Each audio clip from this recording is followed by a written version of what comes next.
시간이 되었습니다. 오늘 이제 성탄절 예배인데요. 오늘 이 땅에 오신 우리 주님을 탄생을 축하하면서 이 시간 또 모든 일을 이루신 하나님에게 함께 예배하는 시간 갖겠습니다. 우리 다 자리에서 일어나셔서 묵도하심으로 2021년 성탄절 예배 시작하겠습니다.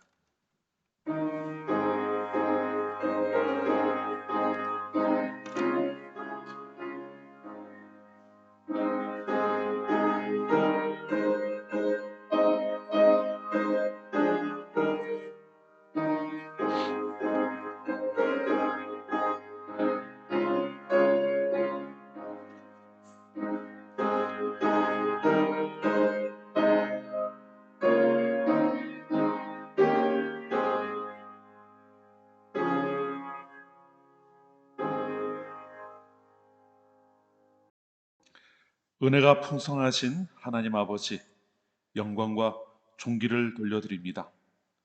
죄로 인해 어두워진 세상 가운데 복음의 빛을 드러내시고자 예수 그리스도를 이 땅에 보내시고 또 이 세상 중에 있던 저희를 부르시어 하나님의 크신 사랑 안에 거하게 하심을 감사합니다.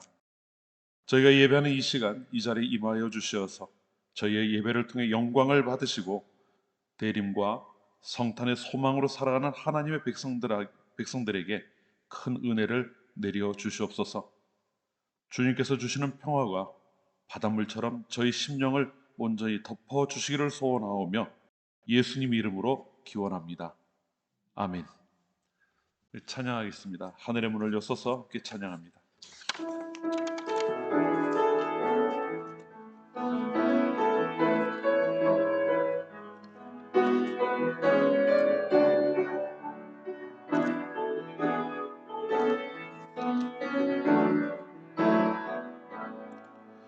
하늘의 문을 여소서, 이곳을 주목하소서. 주를 향한 노래가 꺼지지 않으니 하늘을 열고 보소서. 이곳에 임재하소서. 주님을 기다립니다. 기도의 향기가 하늘에 닿으니 주여 임재하여 주소서. 이곳에 오셔서 이곳에 앉으소서. 이곳에서 드리는 예배를 받으소서. 주님의 이름만이 오직 주의 이름만이. 하늘의 문을 여소서.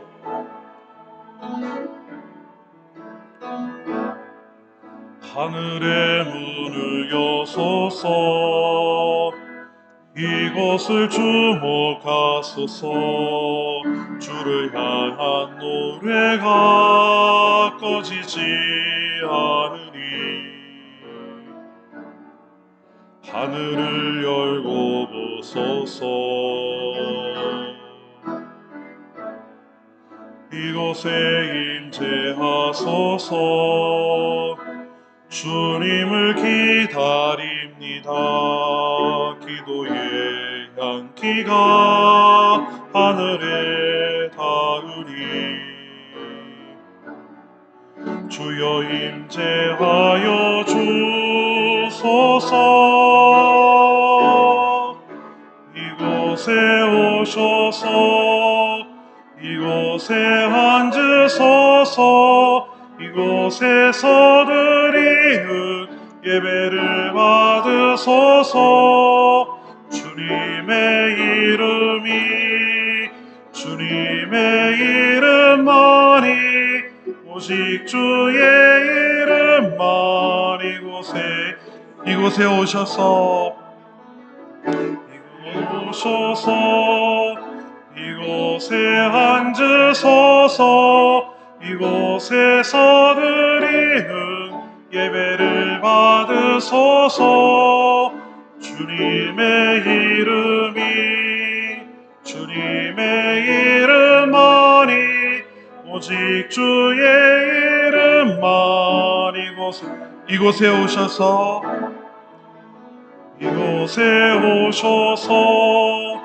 이곳에 앉으소서. 이곳에서 드리는 예배를 받으소서. 주님의 이름만이 오직 주의 이름만 이곳에 있습니다. 아멘. 우리 교동문 119번을 함께 교독하겠습니다. 교동문 119번입니다. 교동문 119번을 교독합니다. 여호와의 영광이 나타나고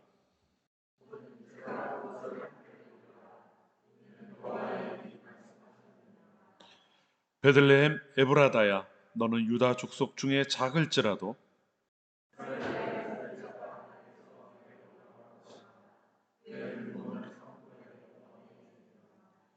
이는 한 아기가 우리에게 낳고 한 아들을 우리에게 주신 바 되었는데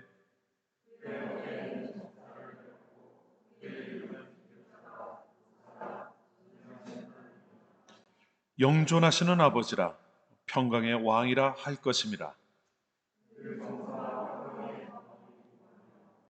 또 다윗의 왕좌와 그의 나라에 군림하여 그 나라를 굳게 세우고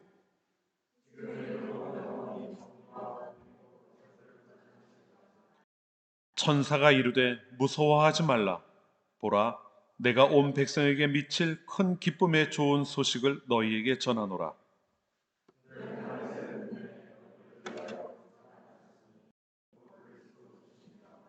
아멘. 사도신경으로 우리의 신앙을 고백합니다. 나는 전능하신 아버지 하나님, 천지의 창조주를 믿습니다. 나는 그의 유일하신 아들 우리 주 예수 그리스도를 믿습니다. 그는 성령으로 잉태되어 동정녀 마리아에게서 나시고 본디오 빌라도에게 고난을 받아 십자가에 못 박혀 죽으시고 장사된 지 사흘 만에 죽은 자 가운데서 다시 살아나셨으며 하늘에 오르시어 전능하신 아버지 하나님 우편에 앉아 계시다가 거기로부터 살아있는 자와 죽은 자를 심판하러 오십니다. 나는 성령을 믿으며 거룩한 공교회와 성도의 교제와 죄를 용서받는 것과 몸의 부활과 영생을 믿습니다. 아멘. 찬송가 자리에 앉으셔서요. 찬송가 115장을 함께 찬송합니다.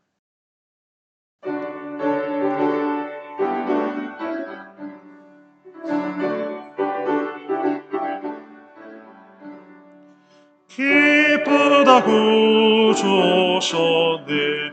만백성 맞으라. 온 교회여 다 일어나. 다 찬양하여라. 다 찬양하여라. 다 찬양하여라. 구세주 탄생했으니 다 찬양하여라. 이 세상에 만물들아 다 화답하여라. 다 화답하여라. 다 화답하여라. 온 세상 죄를 사하려 주 예수 오셨네. 죄와 슬픔 몰아내고 다 구원하시네. 다 구원하시네. 다 구원하시네. 은혜와 진리 되신 주 다 주관하시니 만국 백성 구주 앞에 다 경배하여라. 다 경배하여라. 다 경배하여라.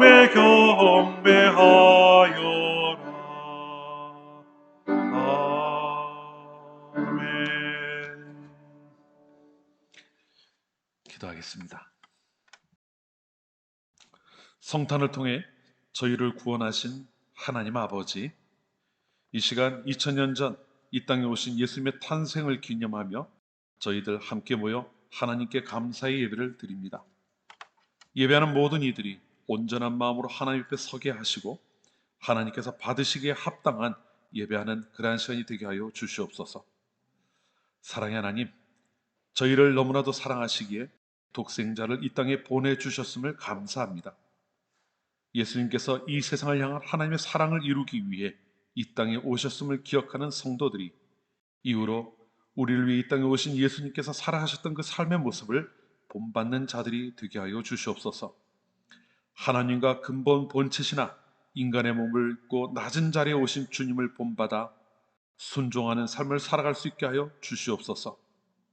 주님께서 오셔서 하나님과 저희들 사이를 화평하게 하시고 저희들 사이에 막힌 담을 허셨던 것처럼 저희들도 하나님과 더불어 또 저희와 함께하게 하신 다른 이들과 더불어 화평을 이루어 나가는 평화의 사도들이 될 수 있도록 인도하여 주옵소서.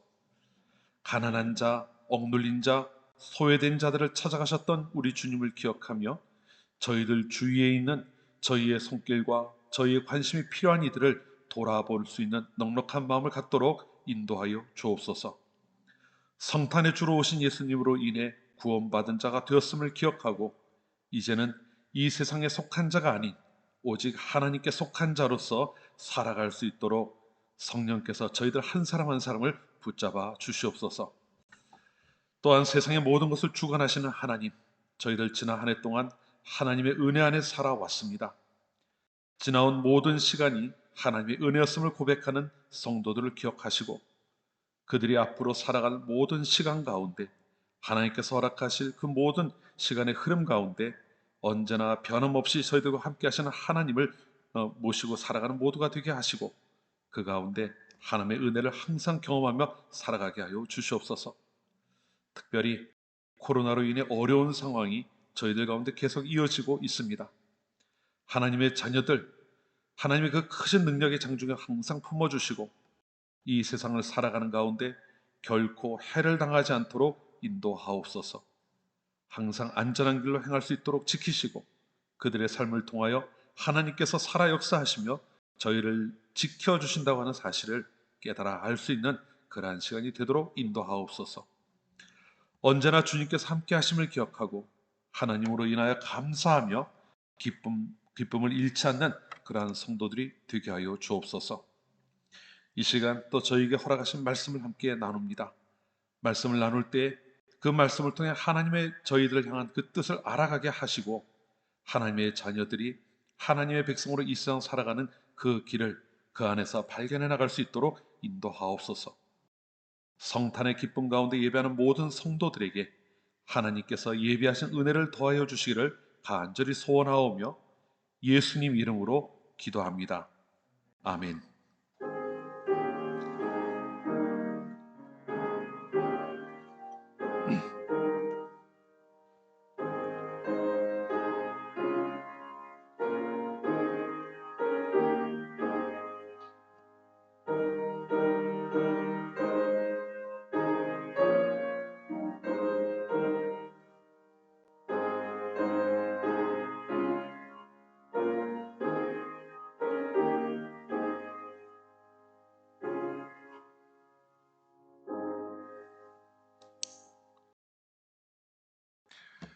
이제 우리에게 주신 하나님의 말씀은 마태복음 2장 말씀입니다. 마태복음 2장 1절부터 12절까지의 말씀을 우리 함께 보겠습니다. 마태복음 2장 1절부터 12절까지의 말씀입니다. 마태복음 2장 1절부터 12절까지의 말씀을 우리가 한 절씩 교독합니다. 헤롯 왕 때에 예수께서 유대 베들레헴에서 나심에 동방으로부터 박사들이 예루살렘에 이르러 말하되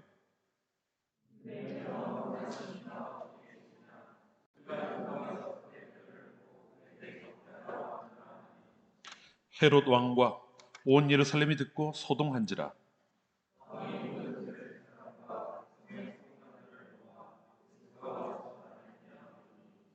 이르되 유대 베들레헴이오니 이는 선지자로 이렇게 기록된 바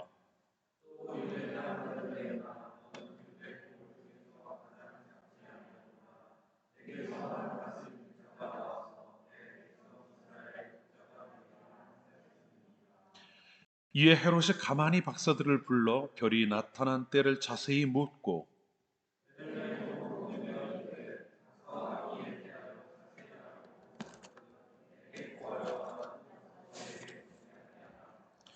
박사들이 왕의 말을 듣고 갈새 동방에서 보던 그 별이 문득 앞서 인도하여 가다가 아기 있는 곳 위에 머물러 서 있는지라.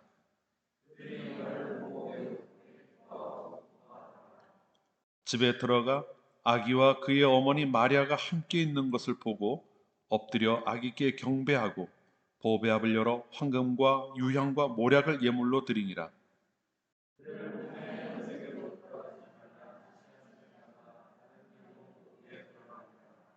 아멘. 오늘 성탄절입니다. 우리 좌우에 계신 분들과 함께 좀 인사 좀 나누죠. 주님 탄생하셨습니다. 성탄의 기쁨과 은혜가 충만하시기를 바랍니다. 우리 좌우에 계신 분들과 좀 인사 좀 나누죠.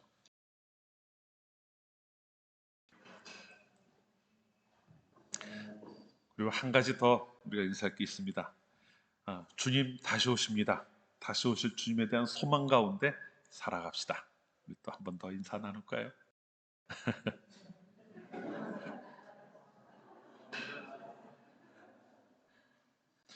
좀 멋쩍죠, 인사하기가. 근데 우리가 사실 성도로 살아가면서 우리의 가장 중요한 소망의 한 부분입니다. 우리가 자꾸 기억해야 될 필요가 있죠. 네, 오늘은 2000년 전 예수님께서 이 땅에 태어나신 날을 기념하는 성탄절입니다. 이제 2000년 전 주님께서 탄생하신 날 밤, 이 땅에 오신 주님을 찾았던 사람들에 대한 이야기를 좀 함께 나누어 보려고 합니다. 예수님께서 탄생하시던 날 양떼를 치던 목자들이 예수님을 찾아서 경배한 이야기를 그 누가복음에 이제 기록해주고 있습니다. 그런데 그들만이 아니라 더 멀리서 더 일찍 예수님이 태어나실 것이라고 하는 사실을 알고 찾아온 사람들이 있죠. 우리가 동방박사라고 이제 보통 그렇게 부르는 사람들이 있었습니다. 사실 그들이 예수님이 태어나실 것이다, 뭐 그리스도가 태어나실 것이다라고 하는 명확한 이해를 가지고 있었던 것은 아닌 것으로 보여요. 하지만 일찌감치 동방이라고 하는 페르시아 쪽을 생각을 하거든요. 그러면 아마도 뭐 그 오는 시간이 좀 오래 걸렸겠습니까? 그러니까 그 징조를 본 것으로 따지면 아마도 하나님께서 가장 먼저 그리스도의 탄생을 알려주었던, 그래서 그것을 깨달았던 사람들이 이들이 아니었을까 싶어요. 예수님을 찾아와서 경배했던 사람들은 그 들판에서 양떼를 치던 목자들일 수 있지만 사실 가장 먼저 예수님께서 태어나실 것이라고 하는 징조를 보고 그 길을 발걸음 옮기기 시작하는 사람들은 바로 동방 박사들이었을 것이라는 이야기죠. 오늘 그 동방 박사들에 대한 이야기를 통해서 우리가 또 오늘 말씀 가운데 기억해야 될 것들 몇 가지를 좀 함께 생각해 보고자 합니다. 먼저 예수님께서 탄생하실 무렵에 예루살렘을 찾아와서요, 왕으로 태어나신 이가 어디 있느냐 물었던 그 동방 박사들, 그들에 대한 이야기를 좀 함께 생각해 보고 싶어요. 자, 이들이 어떤 사람이었을까? 여러분 어떤 사람들이라고 이해하고 계십니까? 동방 박사, 그러니까 박사인가 보다 이렇게 생각을 할 수 있을 텐데요. 사실 이들을 어떤 사람들인지 명확하게 우리는 알기는 좀 어렵습니다. 영어 성경을 보면은요, 이 동방 박사를 가리켜서 마귀, 마술사를 이야기하죠. 마술사를 이야기하는 그런 단어를 사용하기도 하고, 혹은 킹이라는 표현을 쓰기도 합니다. 그래서 이제 Three Kings 뭐 이렇게 이야기를 하기도 하지요. 뭐 어떻게 이제 이런 이름이 붙여졌는지 모르겠지만 하여튼 다양하게 불러요.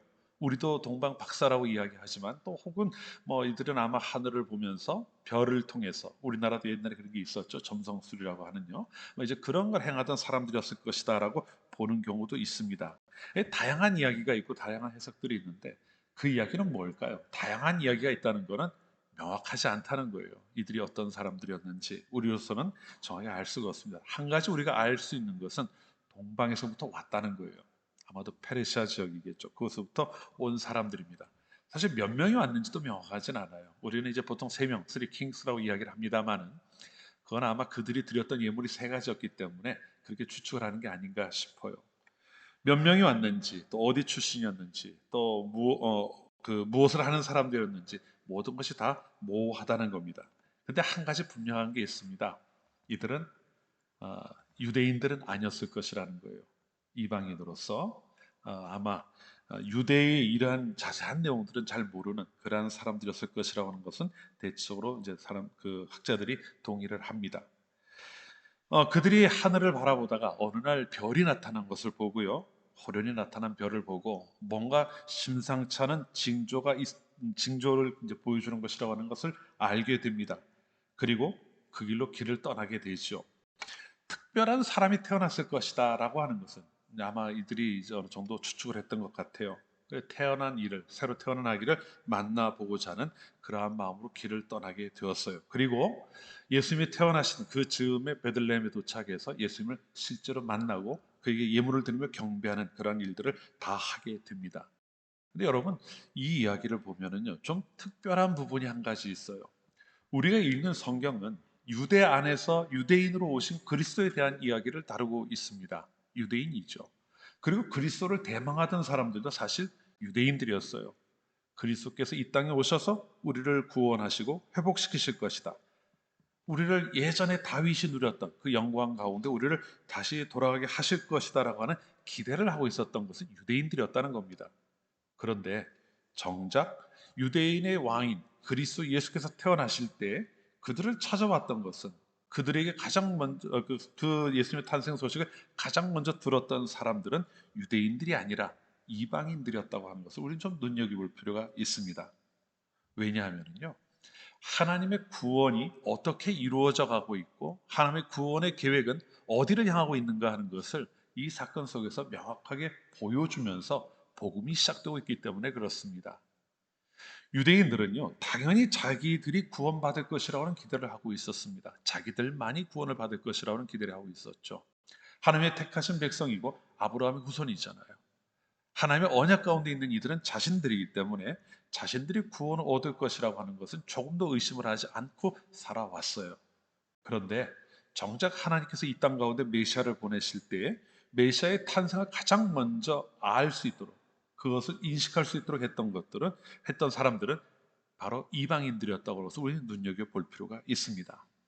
하나님의 구원이 그 안에 머물러 있는 것이 아니라 온 세상을 향하는 것이었다고 하는 것을 이 이야기를 통해서 우리에게 분명히 보여주고 있는 겁니다. 사실 우리가 성탄절을 맞아서요. 동방 박사들이 예수님을 경배하러 왔다고 하는 그 이야기 속에서 오늘 우리들에게까지 이른 하나님의 구원의 계획이 이미 그 이전부터 견고하게 그렇게 세워져 있었다고 해서 우리는 발견할 수가 있어야 하겠습니다. 오늘 이 자리에 우리가 함께 모여서 예배하는 것, 하나님을 예배하는 것 바로 그와 같이 온 세상을 구원하시기 위해 구원의 길을 여신 하나님을 우리가 알고 있기 때문이죠. 그리고 더 나아가서 그 구원의 계획이 우리에게 이미 이루어졌기 때문에 우리는 이 자리에 있는 겁니다. 아무런 차별도 없어요. 아무런 구별도 없습니다. 그저 하나님께서 계획하신 구원의 계획을 우리를 향해 무조건적으로 베풀어 주셨음을 기억하고 또 그 일을 이루시는 하나님 앞에 우리가 온전한 마음으로 경배할 그런 충분한 이유가 되지 않겠습니까? 이 시간 하나님의 그 다함이 없는 제한이 없는 그 사랑 가운데 우리가 있음을 기억하고 하나님 앞에 온전한 마음으로 또 나아가는 우리들 모두가 되기를 바랍니다. 자, 두 번째로 우리가 생각해 볼 것은요. 이방인이었던 동방의 박사들이 별을 발견하고 난 이후에 보였던 행동들을 통해서 우리가 한 가지 또 생각해 보고자 합니다. 동방에서 그 하늘에 나타난 별을 보았던 그 동방의 박사들은요, 뭔가 범상치 않은 일이 일어났다는 것은 분명히 알았어요. 그렇게 판단이 되니까 그들은 그 길을 바로 떠납니다. 가면서 어떤 사람을 만날는지, 어떤 길을 가게 될는지 그들은 사실 아는 바가 전혀 없었습니다. 그런데 그 길을 떠난 거죠. 여러분 한번 생각을 해보십시오. 이 시기에 그 먼 길을 별빛을 보고 떠난다고 하는 것 어떤 일이었을까요? 목적지를 몰라요, 일단. 이 별이 어디까지 가야 되는지를 알고 떠난 게 아닙니다. 그냥 별이 가리키는 방향을 향해 떠난 거죠. 목적지를 모른다는 이야기는 얼마나 가야 될지도 모른다는 이야기 아닙니까? 그리고 그 가는 길이 지금처럼 뭐 잘 포장이 돼 있거나 아니면 치안이 잘 유지되거나 하는 이러한 길도 아닙니다. 빠르게 달려갈 수 있는 길도 사실 아니었죠. 그냥 별이 보이는 그 길을 따라서 무작정 그 길을 갔던 거예요. 근데 여러분 한번 생각해 보십시오. 그런 상황에서 길을 떠난다고 하는 것이 쉬운 일이었겠느냐 하는 겁니다. 여러분들에게 만일 그와 같은 이 형식으로 길을 떠나보라고 한다면 어땠을 것 같으세요? 저는 이 답이 안 나오는 이야기더라고요. 뭐 얼만큼 뭘 준비해야 될지도 모르고 또 얼마나 가야 될지도 모르는데 그 길을 과연 쉽게 떠날 수 있겠느냐는 거죠. 단순히 징조를 본 것인지 아니면 그것을 통해 별점을 친 것인지는 저희는 알 수 없습니다. 하지만 그들로서는 그들 눈앞에 나타나고 하나님께서 보여주신 징조 안에서 그들이 가야 된다고 생각을 하고 난 이후에는 그 길을 담대하게 떠난 거죠. 그리고 떠난 것만이 아니라 목적지에 이르기까지 그들은 그 길이 아무리 험난하다 하더라도 그 길을 거쳐 오게 됩니다. 여러분 지도를 한번 펴놓고 보세요. 페르시아부터 지중해 서안까지 이른다고 동안까지 이른다고 하는 게 결코 쉬운 그 길은 아니었을 겁니다. 그런데 그 길을 가요. 그리고 그곳에서 결국 예수님을 구유에 누워 계시는 예수님을 만나게 됩니다. 아까도 앞서 말씀드렸지만 이스라엘은 예수님이 아니죠. 메시아가 태어날 것을 기다리고 있었어요. 그들이 기다리는 메시아가 있었죠. 그래서 자신들이 기대하는 메시아가 오기를 그들은 간절히 소망하고 있었습니다. 힘이 있어서 그들을 지금 다스리고 있는 로마를 극복할 수 있는 그러한 그리스도가 오기를 원했어요. 그리고 그러려면은 평범해서는 안 됩니다. 뭔가 좀 특별한 사람이 자기들 앞에 나타나야 하는 것이었죠. 온 세상을 굴복시킬 만한 힘과 능력이 있는 그러한 메시아를 기다리고 있었어요. 그러니까 갈릴리 가난한 부부를 통해서 마리아와 요셉이라는 가난한 부부를 통해서 그리스도가 태어날 것이라는 것은 상상도 하지 못하고 있었죠. 구유에 누워있는 메시아를 이들은 전혀 상상하지 못했을 겁니다. 아마도 이들에게 유대인들에게요 메시아가 베들레헴에 있는 한 구유에 태어날 것이라는 걸 알렸다 하더라도 그들이 과연 그 예수님을 찾아와서 만나고 나서 이분이 우리의 메시아구나라고 인정을 했을까 싶은 생각도 들어요. 실제로 이제 뒤에 조금 있어 보겠습니다만 예루살렘에 한바탕 소동을 일으키고 베들레헴에 메시아가 태어난다는 사실을 알고 난 다음에 아무도 그 메시아를 찾아서 베들레헴으로 온 사람들에 대한 이야기는 기록이 되어 있지 않습니다. 아무도 오지 않았다는 거예요. 그냥 그런 이야기만으로 끝이 났던 거죠. 우리가 함께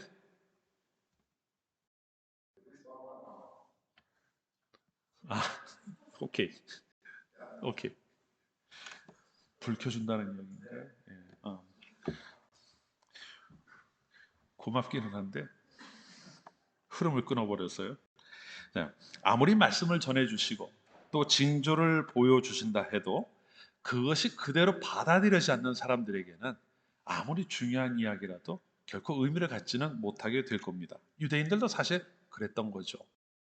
자, 그러면은 우리가 여기서 한 가지 생각해 봐야 될 것이 있어요. 그리스도께서 이 땅에 태어나셔서 그 징조를 본 동방에 있는 세 명의 우리가 동방에 있는 박사들은 그 먼 길을 불원천리하고 찾아왔습니다. 그리고 결국 예수님을 만났죠. 이것이 우리에게 갖는 의미가 있어요. 우리는 이미 우리 앞에 계시되고 나타나셨던 예수님을 알고 있습니다. 그리고 그 예수님을 통해 우리는 구원받았음도 알고 있어요. 그리고 우리는 이미 구원받은 자로서 하나님께서 우리에게 원하시는 그 길을 가고 있는 겁니다. 그런데요, 곰곰이 생각해 보면은 우리도 그 주님께서 우리에게 보이셨던 것들, 구원의 역사를 이루셨다고 하는 그런 사실들 알고 믿음 가운데 들어서기는 했지만 사실은 명확하게 모든 것을 다 알고 그 길을 가고 있는 것은 분명 아닐 겁니다. 여러분 어떠세요? 내가 믿음을 가지고 하나님을 믿고 살아간다고 하는데 우리가 살아가는 그 길에서 나는 조그만 의심도 없고 조그만 흔들림도 없이 이 길을 지금까지 달려왔다 하시는 분들 과연 계십니까? 아마 없을 거예요. 우리는 그 길을 향해 꾸준히 달려가고 있는 자들이 있죠. 마치 동방 박사들이 어디로 가야 되는지도 모르고 얼마나 가야 되는지도 모르지만 그 길을 나섰던 것처럼 사실 신앙인들도요. 우리의 분명한 목표는 있습니다. 동방 박사들에게 별이 나타났던 것처럼 우리가 바라보고 나가야 될 대상은 분명히 있어요. 하지만 얼마나 가야 되는지 또 어떤 길을 가야 되는지는 여전히 우리에게도 모호한 길입니다. 이 믿음의 길이 그렇다는 거예요. 그러니까 동방 박사들이 갔던 그 길은 그들에게 나타난 별을 보고 그 별을 향해 나아가는 그 길이었지만 오늘 이 땅을 살아가는 성도들에게는 이 땅에 빛으로 오신 그리스도가 우리 앞에 분명히 계심을 알고 있지만 그 그리스도의 인도하심을 따라가는 그 길은 동방 박사들이 갔던 그 길들과 별로 차이가 나지 않는 그런 길일 수 있다는 겁니다. 잘 모르잖아요. 내일 어떤 일을 겪을지 모르지 않습니까? 지금 내가 무언가를 계획하고 나가도 이것이 앞으로 어떻게 될지는 또 다른 문제가 되는 그러한 모습을 우리가 늘 살아가고 있지 않느냐는 말입니다. 그런데요, 우리가 여기서 기억해야 될 것은 무엇인가 하면요, 그럼에도 불구하고 그 길을 끝까지 행했을 때 동방 박사들은 예수를 만났다고 하는 사실입니다. 우리가 가는 믿음의 길도 그래요. 때로는 모호하고 혼란스러울 때도 있지만 그 길을 꾸준히 가면서 우리는 결국 하나님께서 우리를 예비해 놓으신 그 자리에 이르게 될 수 있다고 하는 것을 기억해야 한다는 것이죠. 간혹 성도들 중에 그런 이야기를 하는 분들이 있습니다. 목사님, 전 교회에 나와 예배를 드리기도 하고 또 뭐 이게 교회 행사에 참여를 하긴 하지만 아직 잘 모르겠다고 이렇게 얘기하는 분들을 간혹 만날 때가 있어요. 근데 사실 그것이 잘못되거나 문제가 있다고 이야기할 수 있는 것은 결코 아니라는 것을 기억해야 될 것 같아요. 모양은 다르지만, 정도는 다르지만, 우리에게는 여전히 신앙생활을 해나가는 가운데에도 의문부호들이 있습니다. 그리고 때로는 내가 가는 길이 옳은 길인지를 명확하게 알지 못해서 고민하는 상황도 만날 수가 있어요. 그런데 이것은요, 지극히 정상적인 일입니다. 왜냐하면 우리는 그 크신 하나님을 우리의 지혜와 우리의 경험으로 다 담아낼 수 없기 때문에 그래요. 우리가 가는 신앙의 길은요, 항상 처음이 될 겁니다. 아무리 많은 사람들이 간증하는 내용을 읽고 알고 있다 하더라도 내가 가는 길은 또 다른 길이 될 거라는 거죠. 우리는 그러한 길을 믿음을 가지고 가는 거예요. 그래도 동방 박사들보다는 낫죠. 그들은 그게 뭘 의미하는지를 모른 채 그 길을 따라갔던 사람들이니까요. 하지만 우리는 적어도 그 의미는 알잖아요. 말씀을 통해서 우리가 가는 데가 어디인지도 알고 있고 하나님께서 이루어 놓으신 일이 무엇인지도 알고 있는 사람들 아닙니까? 그렇다면 우리는 동방 박사들보다는 그 가는 길이 훨씬 더 수월하다고 생각할 수 있을 것 같아요. 사랑하는 성도 여러분, 우리가 가는 길은 그럴 겁니다. 앞으로도요. 우리가 하나님 앞에 서는 그날까지는 우리는 여전히 우리가 다 알지 못하고 우리가 다 이해할 수도 없는 그 길을 가게 될 수도 있습니다. 하지만 분명한 사실 한 가지가 있죠. 하나님께서 여러분들을 사랑하셨고 여러분들을 부르셨다는 거예요. 여러분들을 하나님이 작정해 놓으신 그곳까지 끌고 가시기로 작정하시고 여러분들을 불러주셨다고 하는 사실은 분명한 사실입니다. 하나님의 사랑을 받고 택함을 받았다는 겁니다. 그리고 우리 그 길을 행하고 있습니다. 오늘 이 자리에 함께 계신 여러분들, 또 함께 예배에 참여 모든 분들, 그 신앙인으로 살아가는 길에서 결코 포기하거나 결코 그 자리에 대해서 후회하는 그러한 모습을 갖지 않으시기를 바라요. 끝까지 우리가 하나 예수님을 만나고 구원을 온전히 경험하며 완성된 그 구원의 자리에 이르는 그 순간까지 동방 박사들이 그 길을 행했던 것처럼 여러분들도 꾸준히 행하실 수 있는 모두가 되시기를 바랍니다. 주님은 그 일을 위해 이 땅에 오셨어요. 그리고 우리를 그 자리에 불러주신 겁니다. 부르심의 자리에서 하나님의 부르심의 뜻대로 합당한 모습을 가지고 살아가는 모두가 되시기를 주님으로 축원합니다. 자, 마지막으로 한 가지 더 생각해 볼 것은요, 동방 박사들이 예루살렘에 도착한 후에 일어났던 일입니다. 동방의 박사들이 예루살렘까지 찾아왔어요. 그들이 별빛을 따라 페르시아로부터 시작해서 서쪽으로 계속 달려왔겠죠. 그래 유대에 이르게 된 겁니다. 근데 여러분, 유대에 이르고 나면요 더 이상 갈 수 있는 곳이 없어요.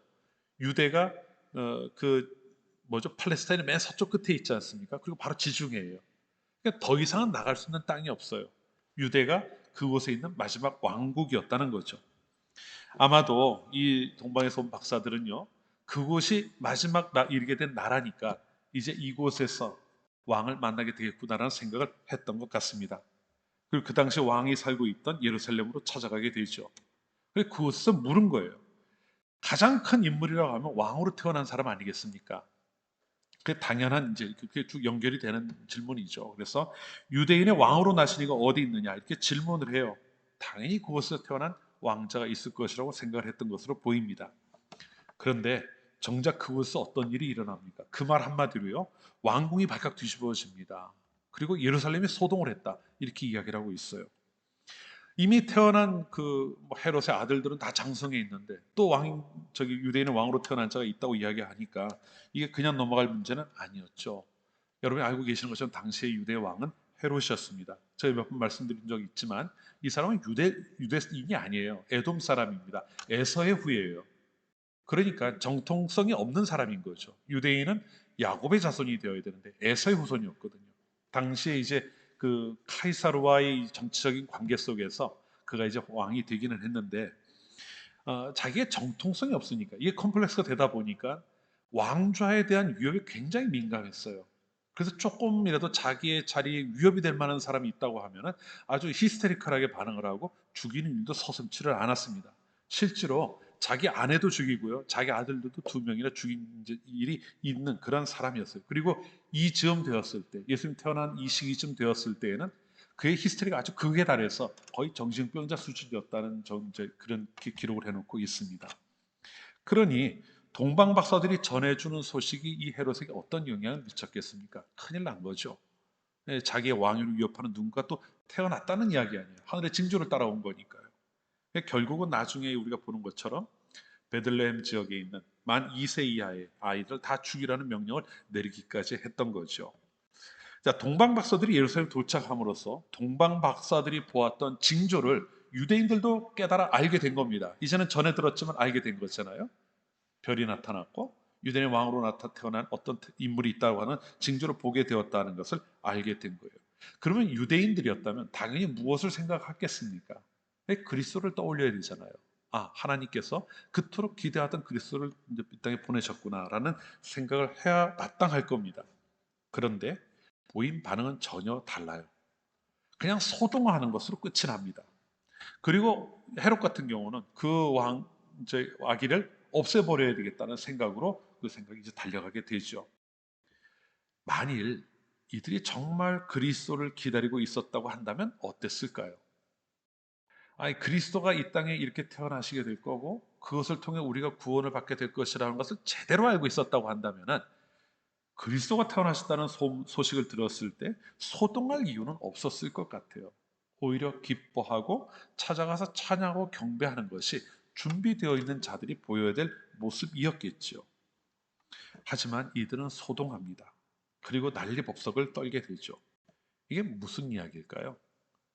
그들이 자신들을 구원할 정치적인 그리스도를 기대하고 있는 것은 맞았지만 그렇다고 해서 자기들이 기대하지 않았던 모습으로 오는 그리스도에 대해서는 전혀 받아들일 준비가 되어 있지 않았다는 거예요. 성탄을 맞이하긴 했지만 성탄이 무엇인지를 제대로 알지 못한 채 그날을 맞이하고 말았던 거죠. 결국 그들은 그 성탄절을 그렇게 지내버리고 맙니다. 그리고 심지어 예수를 죽이겠다고 아이들까지 다 죽여버리는 그런 일들도 서슴지 않고 행하게 되지요. 여러분, 이러한 모습이, 그러니까 예루살렘에서 처음 성탄을 맞았던 이스라엘 백성들의 모습이 어쩌면은 우리들 가운데도 있지 않는가를 좀 생각해 봐야 될 때가 아닌가 싶어요. 성탄에 주로 오신 예수님, 이 뭐 헤롯이라든가 예루살렘에 있었던 사람들은 그 의미를 잘 모르고 맞은 거 아닙니까? 어느 날 갑자기 성탄의 메시지가 들려온 거니까요.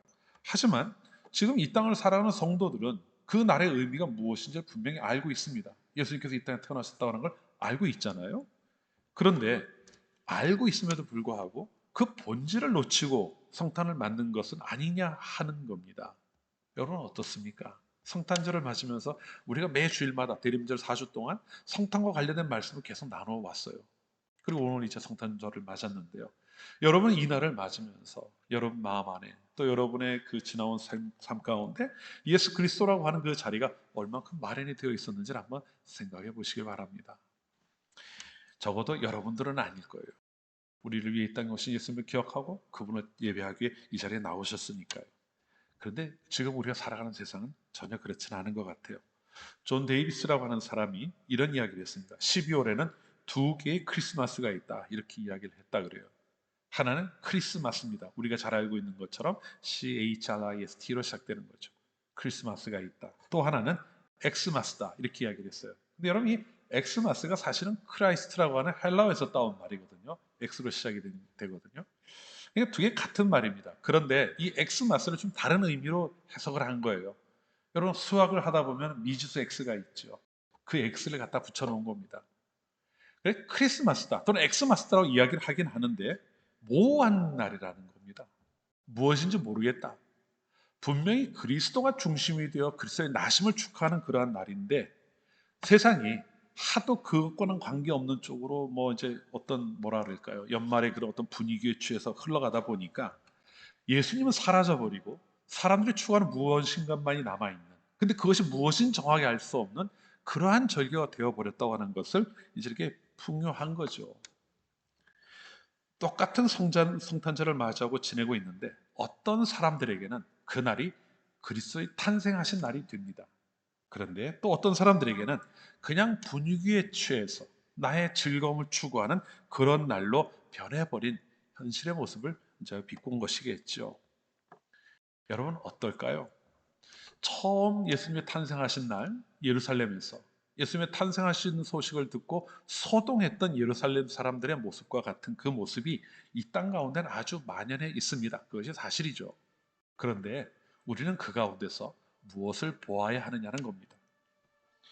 우리를 위해 이 땅에 오신 그리스도를, 그냥 그리스도의 나심을, 우리 위해 이 땅에 구주로 오신 그 그리스도를 분명히 바라보고 또 그 주님의 탄생을 축하할 수 있는 여러분들이 되셔야 됩니다. 그것이 우리가 맞은 성탄절을 우리를 위해 그 모든 일을 이루신 하나님의 사랑 안에서 이해하는 길이라는 것을 잊지 않으시길 바랍니다. 말씀을 맞출게요. 성탄은 이 세상을 사랑하시기 때문에 이 세상을 구원하시려고 하나님이 큰 계획을 이루어 가시는 첫 발걸음이었습니다. 그분의 사랑에는 구분이 없죠. 하나님께서 이 세상을 사랑하셨다고 말씀하시는 요한복음 3장 16절 말씀처럼 어떠한 구분도 없이 모든 세상을 사랑하셨습니다. 여러분과 저 그리고 이 세상에 있는 모든 이들이 그 대상이 되었던 겁니다. 하지만 그러한 부르심 가운데 우리는 부르심을 받아 또 우리가 가야 될 길이 있다고 하는 것도 잊지 않는 여러분 모두가 되시기를 바라요. 성탄의 기쁨이 우리를 구원하신 하나님의 사랑이었음을 기억하고 그렇게 우리를 불러주신 하나님의 뜻 안에서 행하는 그러한 성도님 모두가 되시기를 바랍니다.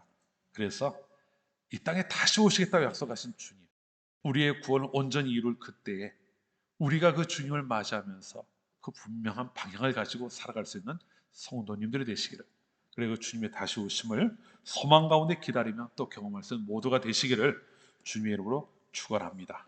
우리 함께 기도합시다. 하나님, 성탄을 통해 이방인들에게도 구원의 빛을 비추시는 하나님께 감사를 드립니다. 그 구원의 은혜가 저희에게도 임하였습니다. 하나님께서 베푸신 차별이 없는 사랑을 저희들이 경험하였습니다. 사랑받는 자로서 합당한 모습을 가지고 살아가는 모두가 되게 하여 주옵소서.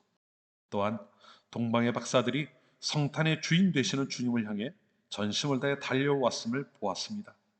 그들에게는 오직 그 주님을 만나고자 하는 열심이 있었던 것처럼 예수님을 주님으로 모시는 저희들도 주님을 향한 열심을 가지고 살아가게 하옵소서. 신앙인으로 살아가는 그 길이 험하고 때로는 어려울지라도 그 가는 길을 결코 놓치지 않는 모든 성도들이 되게 하옵소서. 주님께서 이 땅에 오신 성탄의 의미를 기억하고 저희를 위해 이 땅에서 행하셨던 모든 일들을 기억하며 주님이 원하시는 그 삶을 오직 주님을 바라보며 살아가는 모두가 되게 하옵소서. 성탄의 주인 되시는 주님을 잊지 않는 모두가 되게 하여 주시기를 간절히 소원하오며 예수님의 이름으로 기도합니다. 아멘. 찬송가 125장을 함께 찬송합니다.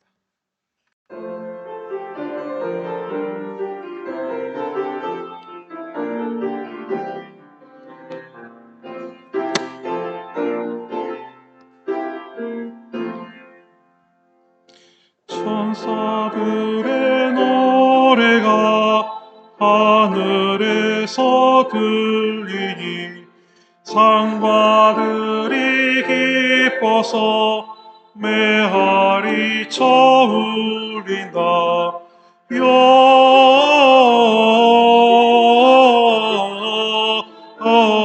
영광을 높이 계신 주께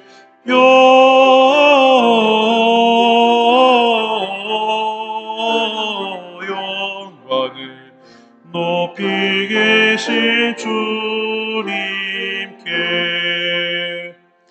한밤중에 목자들 양떼들을 지킬 때 아름다운 노래가 전하게 신나게 들린다. 영광을 높이 계신 주께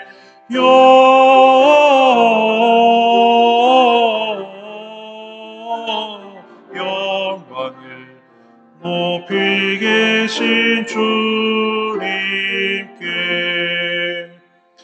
베들레헴 달려가 나신 아기 예수께 구로 경배합시다. 탄생하신 아기께 영광을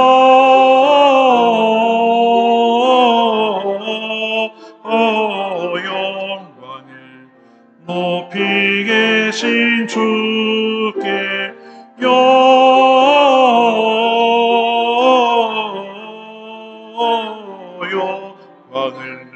높이 계신 주님께 포유 안에 누이신 어린 아기 예수께 우리들도 다 함께 기쁜 찬송 부르자.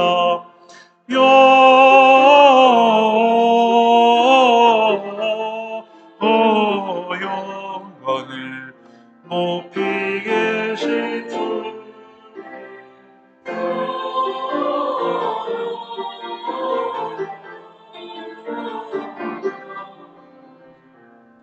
높이 계신 주님께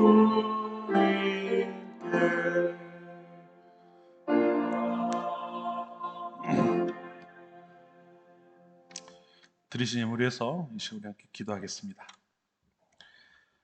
세상 만물의 주인이 되시는 하나님, 이 시간 저희가 누리는 모든 것이 오직 주께로부터 왔음을 고백하는 하나님의 백성들이 하나님께 예물을 구별하여 드립니다. 작은 것 하나까지도 이것이 하나님 뜻에 합당하게 또 선하게 사용되게 하시고 예물 드린 모든 이들은 하나님의 풍성하신 은총 가운데 거할 수 있도록 인도하여 주시옵소서. 새로 허락하시는 한 주 또 한 해를 오직 하나님의 도우심과 선하신 인도하심을 따라 살아가는 성도들이 되게 하여 주시고 각자의 삶을 통해 더 큰 영광을 아버지께 돌려드리는 성도들 되게 하여 주옵소서. 예수님의 이름으로 기도합니다. 아멘. 그 앞에 알려드리는 말씀 전하겠습니다. 오늘 성탄 주일입니다. 성탄절입니다. 성탄에 주로 오신 주님을 함께 축하하고 또